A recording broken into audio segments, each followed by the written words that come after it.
പുറപ്പാട് പുസ്തകം 39 അധ്യായം. യഹോവ മോശയോട് കൽപ്പിച്ചതുപോലെ അവർ നീലനൂൽ, ധൂമ്രനൂൽ, ചുവപ്പ് നൂൽ എന്നിവ കൊണ്ട് വിശുദ്ധ മന്ദിരത്തിലെ ശുശ്രൂഷയ്ക്കായി വിശേഷ വസ്ത്രവും അഹരോന് വിശുദ്ധ വസ്ത്രവും ഉണ്ടാക്കി. പൊന്ന്, നീലനൂൽ, ധൂമ്രനൂൽ, ചുവപ്പ് നൂൽ, പിരിച്ച പഞ്ഞിനൂൽ എന്നിവ കൊണ്ട് ഏഫോദ് ഉണ്ടാക്കി. നീലനൂൽ, ധൂമ്രനൂൽ, ചുവപ്പ് നൂൽ, പഞ്ഞിനൂൽ എന്നിവയുടെ ഇടയിൽ ചിത്രപ്പണിയായി നെയ്യേണ്ടതിന് അവർ പൊന്ന് അടിച്ച് നേരിൽ തകിടാക്കി നൂലായി കണ്ടിച്ചു. അവർ അതിന് തമ്മിൽ ഇണച്ചിരിക്കുന്ന ചുമൽഖണ്ഡങ്ങൾ ഉണ്ടാക്കി. അത് രണ്ടറ്റത്തും ഇണച്ചിരുന്നു. അത് കെട്ടിമുറുക്കുവാൻ അതിന്മേലുള്ളതായി ചിത്രപ്പണിയായ നടുക്കെട്ട് യഹോവ മോശയോട് കൽപ്പിച്ചതുപോലെ അതിൽ നിന്ന് തന്നെ അതിൻ്റെ പണി പോലെ പൊന്ന്, നീലനൂൽ, ധൂമ്രനൂൽ, ചുവപ്പ് നൂൽ, പിരിച്ച പഞ്ഞിനൂൽ എന്നിവ കൊണ്ട് ആയിരുന്നു. മുദ്രക്കൊത്തായിട്ട് ഇസ്രായേൽ മക്കളുടെ പേർ കൊത്തിയ ഗോമേദ കല്ലുകളെ അവർ പൊന്തടങ്ങളിൽ പതിച്ചു. യഹോവ മോശയോട് കൽപ്പിച്ചതുപോലെ അവൻ ഇസ്രായേൽ മക്കൾക്ക് വേണ്ടി ഏഫോദിനെ ചുമഖണ്ഡങ്ങളിന്മേൽ ഓർമ്മക്കല്ലുകൾ വെച്ചു. അവൻ ഏഫോദിൻ്റെ പണി പോലെ ചിത്രപ്പണിയായിട്ട് പൊന്ന്, നീലനൂൽ, ധൂമ്രനൂൽ, ചുവപ്പ് നൂൽ, പിരിച്ച പഞ്ഞിനൂൽ എന്നിവ കൊണ്ട് പതക്കവും ഉണ്ടാക്കി.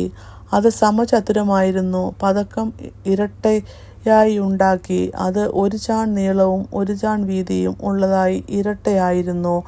അവർ അതിന് 4 നിര രക്തം പതിപ്പിച്ചു. താമ്രമണി, പീതരത്നം, മരതകം ഇത് 1-ാം നിര. 2-ാം നിര മാണിക്യം, നീലക്കല്ല്, വജ്രം. 3-ാം നിര പത്മരാഗം, വൈഡൂര്യം, സുഗന്ധിക്കല്ല്. 4-ാം നിര ഗോമേദകം, പുഷ്പരാഗം, സൂര്യകാന്തം. അവ അതത് തടങ്ങളിൽ പൊന്നിൽ പതിച്ചിരുന്നു. ഈ കല്ലുകൾ ഇസ്രായേൽ മക്കളുടെ പേരുകളോടുകൂടെ അവരുടെ പേർ പോലെ 12 ആയിരുന്നു. 12 ഗോത്രങ്ങളിൽ ഓരോന്നിൻ്റെയും പേർ അവയിൽ മുദ്രക്കൊത്തായി കൊത്തിയിരുന്നു. പതക്കത്തിന് ചരടുപോലെ മുറിച്ചു കുത്തുപണിയായി തങ്കം കൊണ്ട് സരപ്പളികളും ഉണ്ടാക്കി. പൊന്നുകൊണ്ട് 2 വളയവും 2 കണ്ണിയും ഉണ്ടാക്കി. വളയം 2ഉം പതക്കത്തിൻ്റെ 2 അറ്റത്തും വെച്ചു. പൊന്നുകൊണ്ട് 2 സരപ്പളി അവർ പതക്കത്തിൻ്റെ അറ്റത്ത് 2 വളയത്തിലും കൊളുത്തി.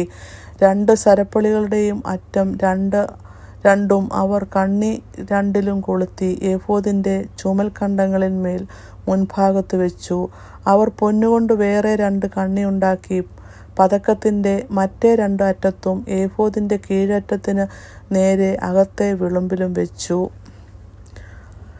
അവർ വേറെ 2 പൊൻകണ്ണി ഉണ്ടാക്കി ഏഫോദിൻ്റെ മുൻഭാഗത്തും 2 ചുമൽഖണ്ഡങ്ങളിൽ താഴെ അതിൻ്റെ ഇണപ്പിനരികെ ഏഫോദിൻ്റെ നടുക്കെട്ടിന് മേലായി വെച്ചു. പതക്കം ഏഫോദിൻ്റെ നടുക്കെട്ടിന് മേലായി ഇരിക്കേണ്ടതിന് അത് ഏഫോദിൽ ആടാതിരിക്കേണ്ടതിനും ദൈവം മോശയോട് കൽപ്പിച്ചതുപോലെ അവർ അത് കണ്ണാടികളാൽ ഏഫോദിൻ്റെ കണ്ണുകളോട് നീലനാട കൊണ്ട് കെട്ടി. അവർ ഏഫോദിൻ്റെ അങ്കി മുഴുവനും നീലനൂൽ കൊണ്ട് നെയ്ത്തുപണിയായി ഉണ്ടാക്കി. അങ്കിയുടെ നടുവിൽ കവചത്തിൻ്റെ ദ്വാരം പോലെ ഒരു ദ്വാരം ഉണ്ടാക്കി. അത് കീറാതിരിക്കേണ്ടതിന് ചുറ്റും ഒരു നാടയും വെച്ചു. അങ്കിയുടെ വെളുമ്പിൽ നീലനൂൽ, ധൂമ്രനൂൽ, ചുവപ്പുനൂൽ, പിരിച്ച പഞ്ഞിനൂൽ എന്നിവ കൊണ്ട് മാതളപ്പഴങ്ങൾ ഉണ്ടാക്കി. തങ്കം കൊണ്ട് മണികളും ഉണ്ടാക്കി. മണികൾ അങ്കിയുടെ വിളുമ്പിൽ നിന്ന് ചുറ്റും മാതളപ്പഴങ്ങളുടെ ഇടയിൽ വെച്ചു. ശുശ്രൂഷയ്ക്കുള്ള അങ്കിയുടെ വിളുമ്പിൽ ചുറ്റും 1 മണിയും 1 മാതളപ്പഴവും 1 മണിയും 1 മാതളപ്പഴവും ഇങ്ങനെ യഹോവ മോശയോട് കൽപ്പിച്ചതുപോലെ തന്നെ വെച്ചു. അഹരോനും പുത്രന്മാരും പഞ്ഞിനൂൽ കൊണ്ട് നെയ്ത്തുപണിയായ അങ്കിയും പഞ്ഞിനൂൽ കൊണ്ട് മുടിയും പഞ്ഞിനൂൽ കൊണ്ട് അലങ്കാരമുള്ള തലപ്പാവയും പിരിച്ച പഞ്ഞിനൂൽ കൊണ്ട് കാൽച്ചട്ടയും പിരിച്ച പഞ്ഞിനൂൽ, നീലനൂൽ, ധൂമ്രനൂൽ, ചുവപ്പ് നൂൽ എന്നിവ കൊണ്ട് ചിത്രത്തയ്യൽ പണിയായ നടുക്കെട്ടും യഹോവ മോശയോട് കൽപ്പിച്ചതുപോലെ തന്നെ ഉണ്ടാക്കി. അവർ തങ്കം കൊണ്ട് വിശുദ്ധ മുടിയുടെ നെറ്റിപ്പട്ടം ഉണ്ടാക്കി. അതിൽ യഹോവയ്ക്ക് വിശുദ്ധം എന്ന് മുദ്രക്കൊത്തായുള്ള ഒരു എഴുത്ത് കൊത്തി. അത് മുടിമേൽ കെട്ടേണ്ടതിന് അതിൽ നീലനൂൽ നാട കോർത്തു. യഹോവ മോശയോട് കൽപ്പിച്ചതുപോലെ തന്നെ.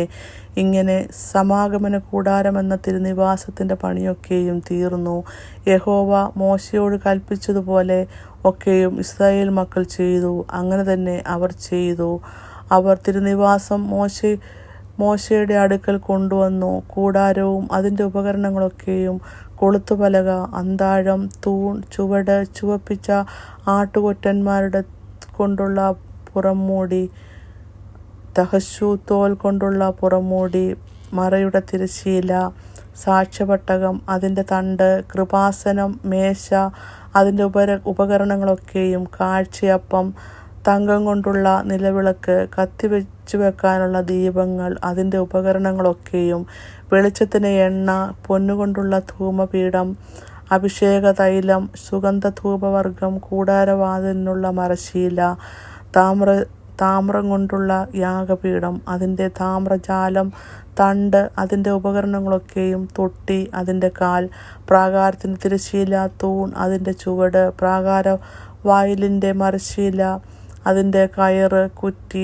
സമാഗമന കൂടാരമെന്ന തിരുനിവാസത്തിൻ്റെ ശുശ്രൂഷയ്ക്കുള്ള ഉപകരണങ്ങളൊക്കെയും, വിശുദ്ധ മന്ദിരത്തിലെ ശുശ്രൂഷയ്ക്കായി വിശേഷ വസ്ത്രം, പുരോഹിത ശുശ്രൂഷയ്ക്കുള്ള അഹരോൻ്റെ വിശുദ്ധ വസ്ത്രം, അവൻ്റെ പുത്രന്മാരുടെ വസ്ത്രം, ഇങ്ങനെ യഹോവ മോശയോട് കൽപ്പിച്ചതുപോലെയൊക്കെയും ഇസ്രായേൽ മക്കൾ എല്ലാ പണിയും തീർത്തു. മോശ പണിയൊക്കെയും നോക്കി, യഹോവ കൽപ്പിച്ചതുപോലെ തന്നെ അവർ അത് ചെയ്തു തീർത്തിരിക്കുന്നു എന്ന് കണ്ട് മോശ അവരെ അനുഗ്രഹിച്ചു. ഇങ്ങനെ 39 അധ്യായം അവസാനിക്കുന്നു.